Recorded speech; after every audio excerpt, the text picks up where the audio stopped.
Welcome back to our Life Group Bible Study in the book of Genesis. Tonight we'll be in chapter 25. So if you have your Bibles with you, which I hope you do, go ahead and open them up to chapter 25. This chapter marks an end of an era. This is going to be the death of Abraham. And so we're no longer going to have all these interesting stories about Abraham, and we're going to see more of the stories about his sons and his grandsons. But let's go ahead and start with verse 1 and read about Abraham's death.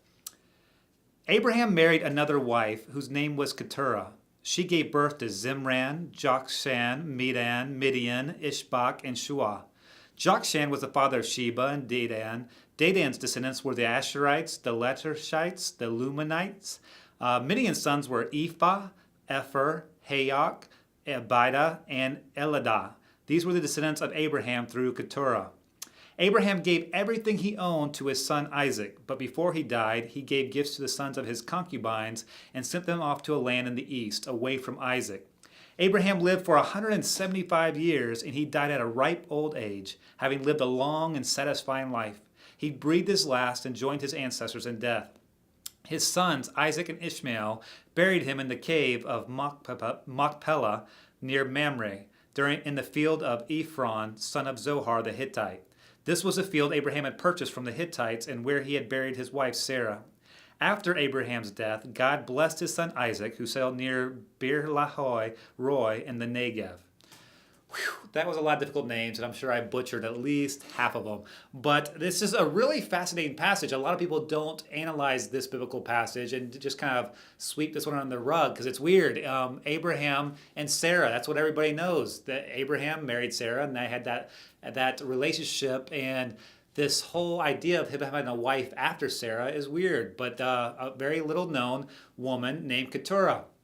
And there's a lot of interesting things about this little section. One, we learned that Abraham lived to be 175 years old, which is mind-blowing. I mean, that's just a really cool fact. 175 years. You're like, how did he live that long? Well, God can do anything, and God can bless anyone to a long life. But you also have to remember, Abraham lived not long after the flood, and during his time period, people were still living longer than usual. After the flood, you see the lifespans decrease gradually over time until the natural age of someone that lived a healthy, long life was about 120, as God decreed that it would be. But one other mind-blowing fact here is if you look at the genealogies of Genesis and you look at who was born where and who begat so-and-so and all that kind of stuff, and you do the math with that, then Abraham actually lived for 40 years while Noah was still alive. So Noah was alive when Abraham was alive. And Abraham was actually Noah's great grandson.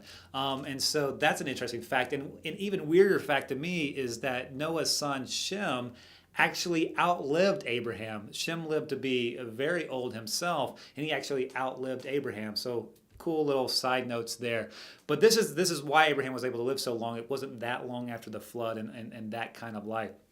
But let's go back to this idea of having Keturah as his wife. And it also says here in verse 8, but before he died, he gave gifts to the sons of his concubines and sent them off to a land in the east away from Isaac.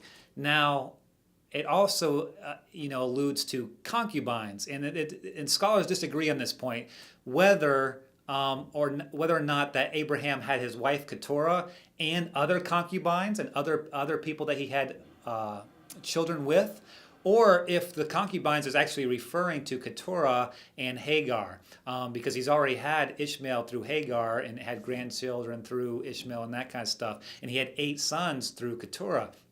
And if you look at 1 Chronicles chapter 1, it actually refers to Keturah as a concubine. So there's some debate over what that passage is actually indicating, but I believe that it's just referring to Keturah's sons and Ishmael, how he sent them away from Isaac, and gave them gifts and blessed them, but did not give his inheritance to anyone else besides Isaac here. But this is the point that I want to bring from that little passage, is point number 1. It is never too late to change your legacy for the better or for the worse. It is never too late to change your legacy for the better or for the worse. Now, why do I bring that up with just reading that passage about Abraham? Well, I don't think that marrying Keturah or taking her on as a concubine improves Abraham's legacy. I think it's a detriment to his legacy, and I don't know what God intended for him, but he had this very long, satisfying marriage and life with Sarah. At the very least, you would think that God would want him to take a wife from his family. It was very important to Abraham that Isaac got a wife from his family and from his people and not from the Canaanite people. So why did Abraham feel it was okay to take on a wife and have a number of kids through someone from this land himself? It seems strange. And what we also learn from this is that at least one of the sons that came from Keturah gave the Israelite people a lot of difficulty. Her sons became the Midianites. And the Midianites led Israel into sin on a number of occasions and warred with them and gave them all kinds of trouble. So because Abraham made wrong choices here, he kind of tarnishes his legacy and makes things harder for his descendants. And this happens so frequently. I want to just share just two prime examples, one a positive one and one a negative one. One positive one is the story of Alfred Nobel. You probably recognize that name because of the Nobel Peace Prize and the Nobel Prize for Math and Science and Physics and that kind of stuff. Well, he's a fascinating life. He actually was an inventor who created a number of different things, but what he was most known for before his death was that he invented dynamite. And his brother died. In the obituary, they confused Alfred Nobel's brother, with Alfred Nobel and wrote an obituary for Alfred Nobel. And so Alfred was actually able to read his own obituary. In the obituary, it called him a merchant of death because a lot of his inventions were armaments and things that caused death and destruction and that kind of stuff. And he looked at it and he was like, I can't believe this is my legacy. And he was a very wealthy man at that time. And he was like, I don't want my legacy to be, I'm a merchant of death. And so in his death, he put his money in most of his money in trusts that were created to give money to people that won a prize for peace and prize for physics and math and the sciences. And so they became known as the Nobel Peace Prize and the Nobel Prize for Science and Physics and all that kind of stuff. And because of that, very few people remember that he created dynamite. He invented dynamite. We know him for being this altruistic person that created all these prizes to improve the sciences and improve life in general. So he changed his legacy even after his death. The opposite end of the spectrum is a well-known coach named Joe Paterno. Joe Paterno was one of the most beloved coaches in all of college football. He was the coach at Penn State for years and years and years, over 40 years, I believe. And he was one of the most winning coaches of all time. And everyone called him Grandpa, and everyone loved his personality and loved the team and all these kind of things. It was all positive, positive, positive when you talk about Joe Paterno. But he had an assistant on his football team, back in the 80s and 90s, and that it would turn out that this assistant was sexually abusing young boys, young men. And when Joe Paterno found out about it, he knew that this coming out would tarnish his legacy. And so what he did was, instead of reporting it to the police and making it a big deal and having it be this big scandalous thing, he tried his best to deal with it in-house and sweep it under the rug. And unfortunately, because of the weakness in the way they handled it, more cases came to the surface and more things were done because he wasn't removed completely from having association with young men. And because he did not handle it the right way, people found out about the scandal and it was huge. And as a result, it completely tarnished his legacy. He had wins that were stripped away from his record. People were talking about tearing down his statue. Just when you talk about Joe Paterno now, it's how badly he botched the whole Sandusky thing, which was his assistant's name. And so the point I want to make here is we have to finish the race strong. As Paul says, don't stop running. It's a marathon and you need to finish strong, because if you don't, it's never too late to tarnish your legacy, and it's never too late to make a positive impact with your legacy. So keep working. Don't think that even if you've made 100 mistakes, big mistakes in your past, and you have this negative outlook on your past, and you think other people look at you in a negative light, it's not too late to change. With God's help, you can change that legacy completely around and make it a positive one. All right, but let's keep reading now. I'm going to actually skip verses 12 through 18. It really just talks about Ishmael's descendants. Ishmael lived to 137. He had 12 sons. They became leaders of tribes. Very powerful just lineage in Ishmael, but it's not really important to our story here. So we're going to look at the births of Isaac's children. This is verse 19. This is the account of the family of Isaac, the son of Abraham. When Isaac was 40 years old, he married Rebekah, the daughter of Bethuel, the Aramean from Paddan Aram, and the sister of Laban the Aramean. Isaac pleaded with the Lord on the behalf of his wife because she was unable to have children. The Lord answered Isaac's prayer, and Rebekah became pregnant with twins.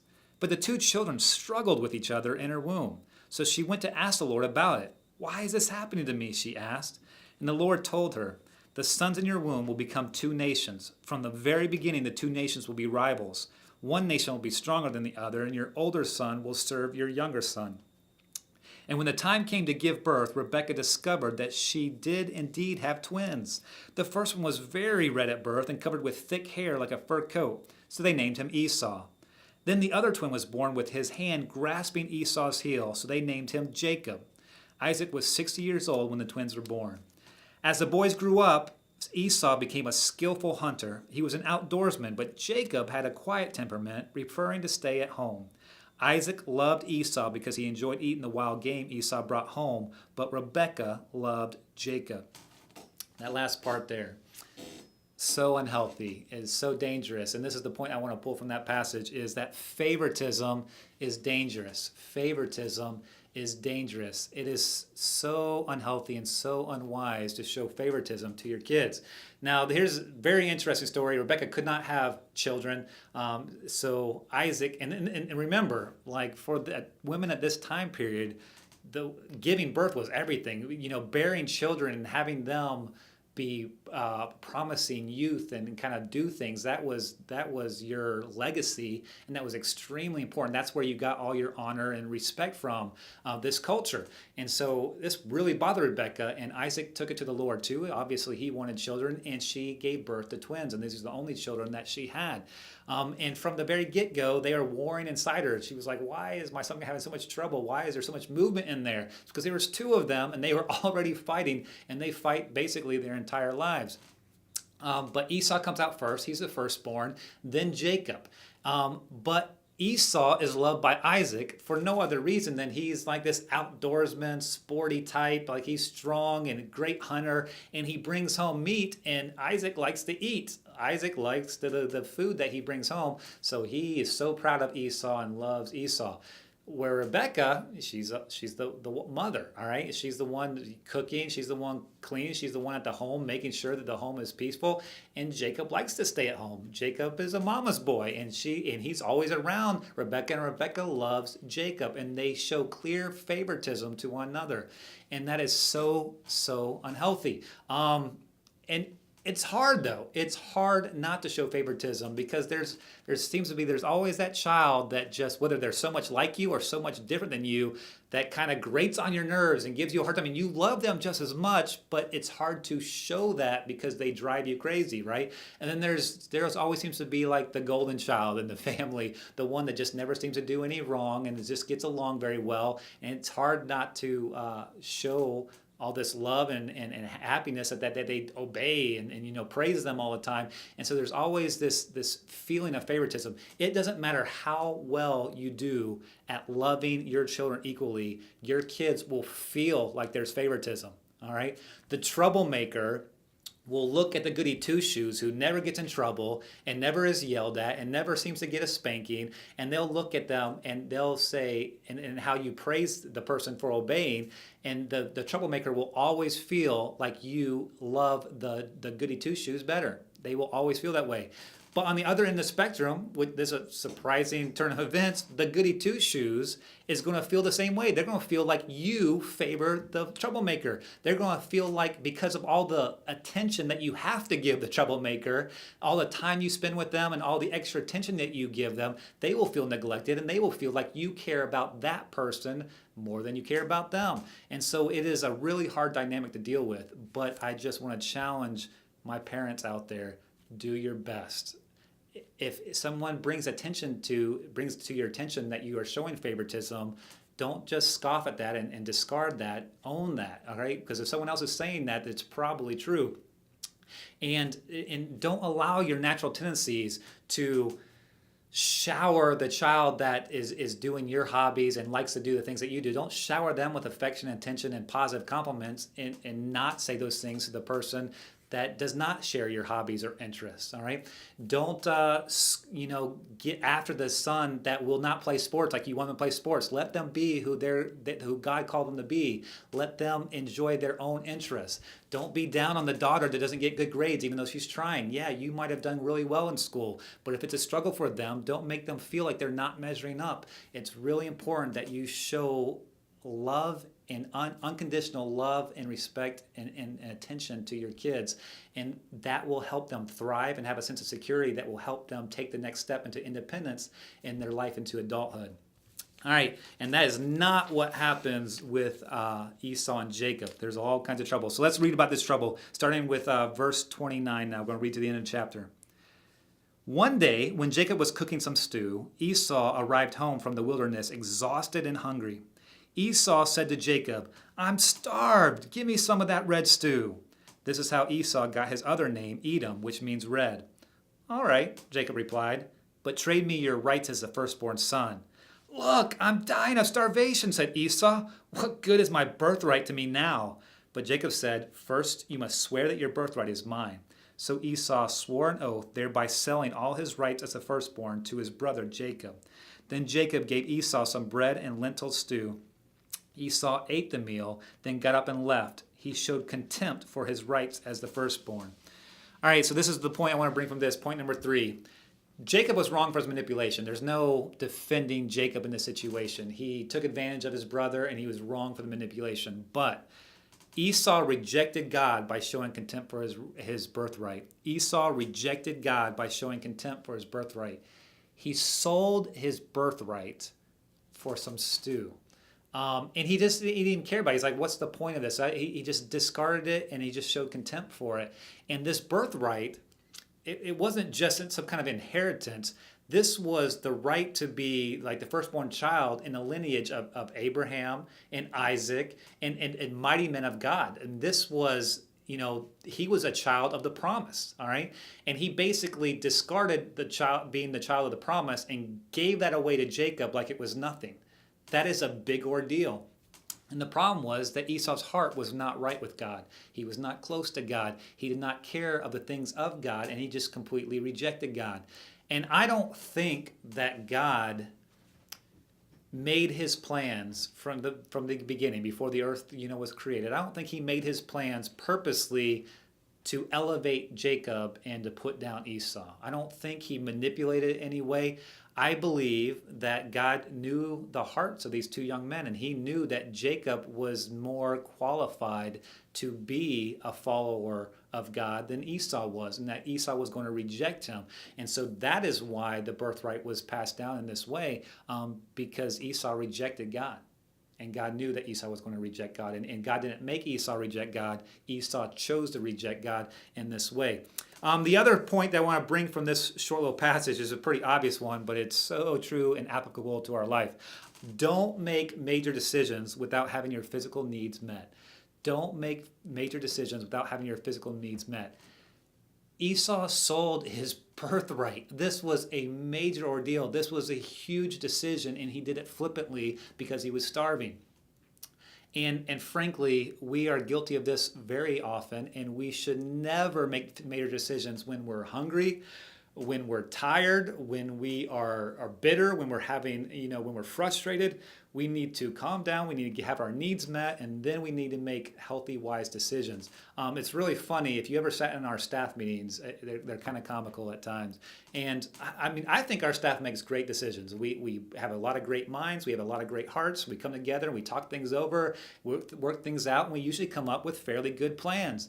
But it's funny, about 11:30, all right, because our meetings start at 10, or 10:30. About 11:30, getting on to 12 o'clock, our decision making just rapidly deteriorates. You start seeing people in the group make comments like, yeah, whatever, that sounds fine. Or, yeah, whatever you think is best. I don't care. It's kind of like that kind of stuff because we're hungry and we're tired of talking about these things and it's already been a long morning and we just want food. And so we've learned that there's just times where we have to table things to the next week because it's just not going to work out that well.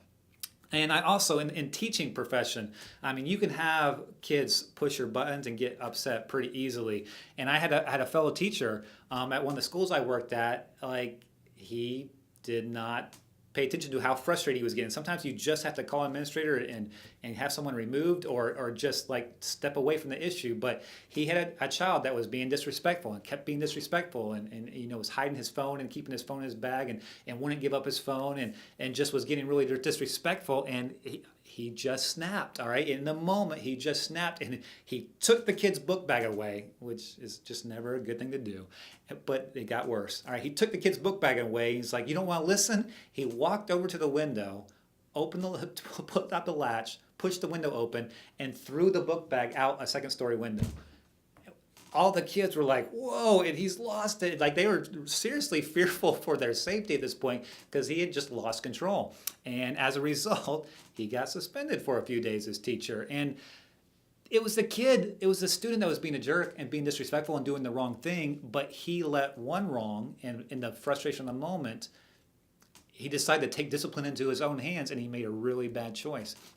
So when you are angry, especially with your children, take a break. Send them to their room, think about it, talk it over with your spouse. Don't just ground them for the next 6 months, because you don't want to take back your word, all right? Don't just levy some heavy punishment that's not rational, and then you have to come back and change it. No, talk it over calmly, deal with discipline in a calm manner, step away from it, because when you make big decisions in the heat of the moment, when you're hungry, when you're tired, you make poor choices. This is over and over again displayed in Scripture. And so let's take that valuable lesson, let's apply it to our own lives, and let's be wise with our choices. Well, that's all I have for you in chapter 25. I know that was a lot of stuff, but go ahead and read ahead to chapter 26. More interesting stuff is going to be tackled next week, so I hope to see you then.